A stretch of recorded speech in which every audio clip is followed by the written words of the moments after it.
Hello, my name is Leo, and welcome again to a new day of the Elder Scrolls Arena. We're still on our way to that town that I forgot the name of. We're going back to 10 Mile Forest, aren't we? No, I thought we were going to a place we'd never been before. Well, that was the last city we went to. It was a place we'd never been before. Well, when we arrive, we'll find out, won't we? When do we arrive? I believe we arrive on Friday or possibly Saturday. I think Saturday or Friday. Oh really? Or because where are we going? We're going to Duncoy Walk. That's right. Are we fast traveling directly to Duncoy Walk? I believe not, because it would have taken. We would have been fast traveling during a Sunday, and I try to avoid those as much as possible. Fair enough. Alright, you know what? It's a pretty good policy because last week, well, not last week, but last Sunday, man, how much stuff did I get done? Jeez, I was a busy boy. I killed some things. I killed like 6 minotaurs at the beginning of the episode, which is amazing. Like, just minotaurs just kept coming at me, and then I found a whole bunch of really valuable stuff, and I sold all the valuable stuff at a really high price. Bought some even better stuff. Sold my old stuff. Got a Lord's mission, and then fast traveled. So all in all, a pretty eventful day. But today, not so eventful. But that's okay, because I've got stuff to talk about. Yesterday I talked blabbing on way too long about driving my dad's car. Still driving it, waiting for the other one to come back. So I'm just going to have to hold out on that one. But what is going on now?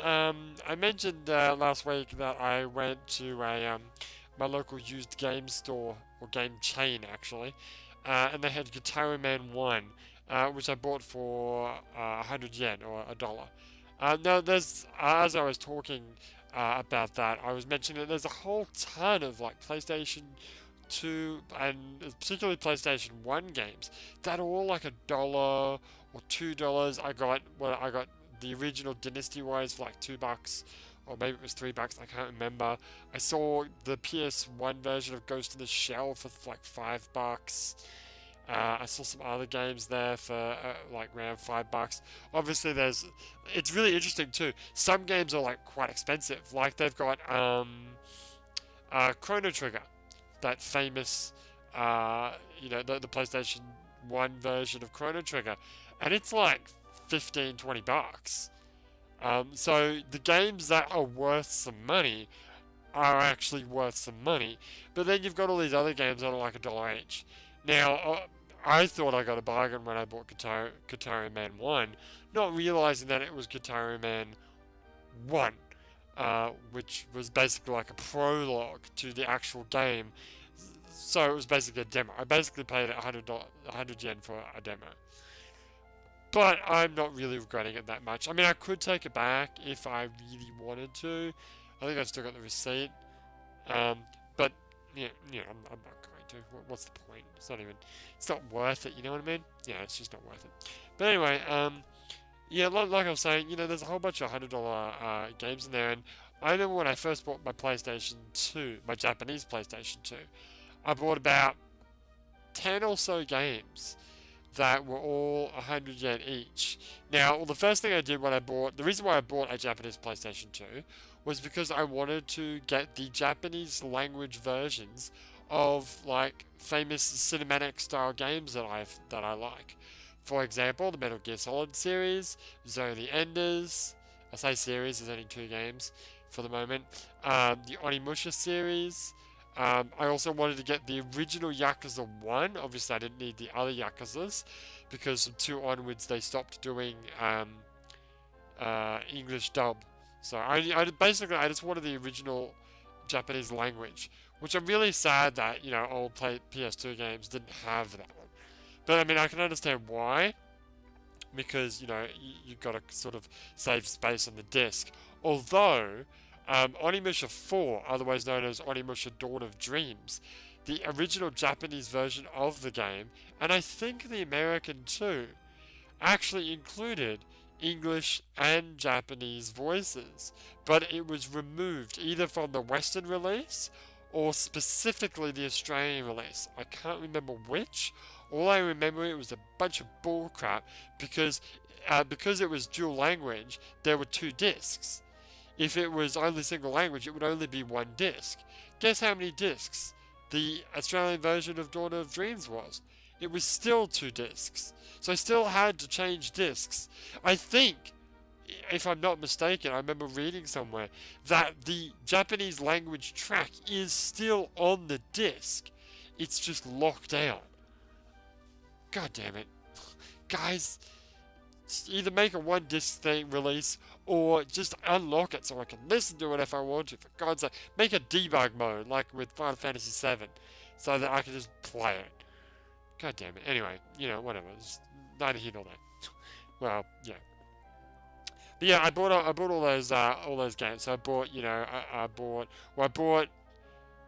Metal Gear Solid 1 on the PS3 with my Japanese PSN account. Then I bought Metal Gear Solid 2 and Metal Gear Solid 3. I had already bought Metal Gear Solid 4 because PS4 is non-regional locked, so that was the first game I bought. That's when I started thinking, man, I really want to play all the other Metal Gears in the Japanese language as well. It's kind of fun. So then I got Onimusha 1, Onimusha 2, Onimusha 3, Onimusha 4, and Zone the Enders 1 and 2, and Yakuza 1. Now, I also got Dragon Ball Z Budokai 1. Just because, although I'm actually pretty sure that the original the Budokai actually had Japanese language. No, I don't think it did. No, I think it wasn't until Budokai 3 that they started having Japanese language. And it was specifically Budokai 3, like, Special Edition, or Collector's Edition, or, you know, something like that. Yeah, that's probably true. But one interesting thing to note is, like I mentioned with Onimusha 4, Onimusha 1, the Japanese language version of Onimusha 1, actually included both English subtitles and English voiceover. So I can actually play the game with Japanese voices and English subtitles. None of the other games had that though. It's a real shame that. Well, actually, I'm not sure about 4. I haven't actually played 4 yet. No, I've been playing through the Japanese versions of all the Metal Gears, all the Metal Gear Solids. Finished all those. I did Budokai, I know that. Did I do... Oh, yes, I did. I did do Zone the Enders. And I think I'm up to Onimusha 3. That's right, yes. You're somewhere... I think I finished Onimusha 3. You know what? I did. Yes, I remember, because I remember the end. Yes, I remember the ending. Okay, so I've only got 4 to play. You should maybe get on that. Well, I've been busy. I've been playing other stuff. Jeez. But yeah. But anyway, so at the same time, and now all these games, they were around about $10 each. 10, maybe some of them were $5. Some of the cheap, like Metal Gear Solid 2, maybe was $5. But they were mostly around $10. So I ended up getting the PlayStation itself for like $90. I ended up pretty much getting all the games plus the PlayStation for around about 200. No, it was less than that, dude. Yeah. Whatever. The point is, it was pretty cheap to get all the games that I wanted. And then I found a whole bunch of other games that were like 100 yen each. So I just bought them all, not even really paying attention to what they are. One was some sort of character action game that I haven't actually... Well, I touched it to see if it played. Then almost all of the others... I bought a pachinko game, an Evangelion pachinko game. But almost all of the others are... what do you call them? Tactical RPGs? Yeah. Like Super Robot Wars. I bought a bunch of Evangelion games, but they actually are really just Super Robot War type games. Except for one. One was a little bit different, but it's still... Yeah. And there was I got 2 Gundam games. One's a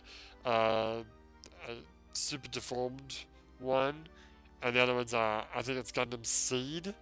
But they're really just Super Robot Wars, like, you know, tactical RPG style games.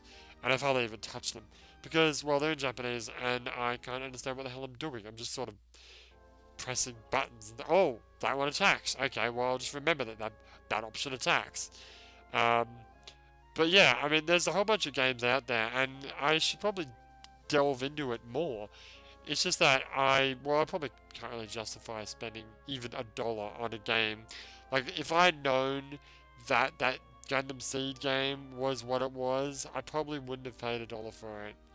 Considering I already had the Super Deformed one, which is better in most respects. It's got more characters, it's slightly better gameplay. The only thing that Seed had going for it was based on Gundam Seed, which I had watched, but now I actually don't remember that anime at all because I only watched it through once, and I just do not remember it at all. I remember what is it, the newer one, Gundam 00, I think it's called. I remember that much better because I watched it through twice.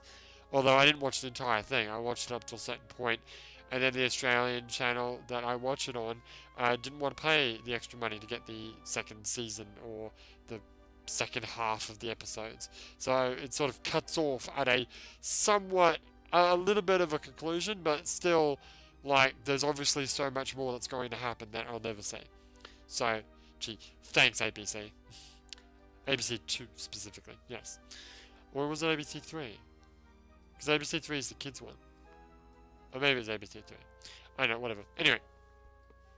Yeah, I mean, yeah, there's, basically, it's completely not like Australia, because in Australia, like, used games that are ancient as ancient can be are still pretty darn expensive. But you go to Japan and you can just pick up, like, a whole ton of games, like a handful, big pile of games, for like $10. And yeah, they're probably not the best games. Some of them might be no more than like Flash game in terms of not really in terms of quality. The quality's okay, like PS2 quality, but in terms of like longevity, playability, um, they're really like Flash games because you'll play it in like one setting and you'll probably never ever want to play it again unless it just clicks in some particular way that you feel compelled to finish it. You know, otherwise it's just, why am I even bothering? Which was the same for the Evangelion games, unfortunately, because I really wanted. I got like 5 Evangelion games. One's Pachinko, one's a friggin' visual novel. What's it called? Secret of Evangelion. Yeah. Then there's Evangelions, which is actually kind of cool game because you actually control the characters a little bit, but not much. The only game I don't have that I could buy, I played it and I not really that interested in it, is the Raising Iron Army Ray or Raising Oscar Soryu ones, which is basically it's not a dating sim, but it's like that. It's like it's like Idol Master for Ray, where you've got to like give her a schedule on what to do, and you can buy her clothes. And I played like a version of it on I think it was the DS version, and I was like, yeah, I don't need this. The best part of that entire game was that the opening like credits was like the full opening sequence of the anime, and you sort of put the DS on its side, and it shows like both screens with different images at the same time, and it was actually kind of cool and good quality. But apart from that, the game sucked. But anyway, but yeah, like that. I mean, you know, at least you've got that option. You could buy all those games. In Australia, you don't have an option.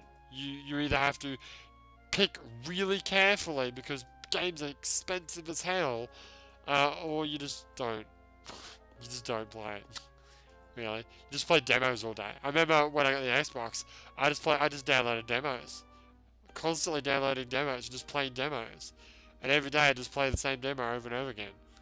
Same thing happened with Project Diva F. I downloaded the demo, the Japanese demo actually, and then the English demo after that. And every day I just go through. There's 3 songs in the demo: Weekend to Go, World's End Dance Hall, and Tengoku. I think that's what it's called. And I just played those songs, like once each, once a day. And now that I have the full version of the game, I avoid those 3 songs like the plague, because I don't need to play any of those songs anymore. I've played them to death. And it's annoying, because sometimes you've got to play some of those songs to actually unlock other songs. But now that I've unlocked all the songs, and I'm doing it on the harder difficulties, I almost exclusively ignore those songs. Even though I only ever played them on normal, I never played them on like the harder difficulties because they weren't in the demo. But anyway, I think I've ranted enough about games. But for now, we are just riding on our horse. Tomorrow we will probably still be riding on our horse, and we'll move on to talk about something else. But for now, my name is Leo, and I will see you next time.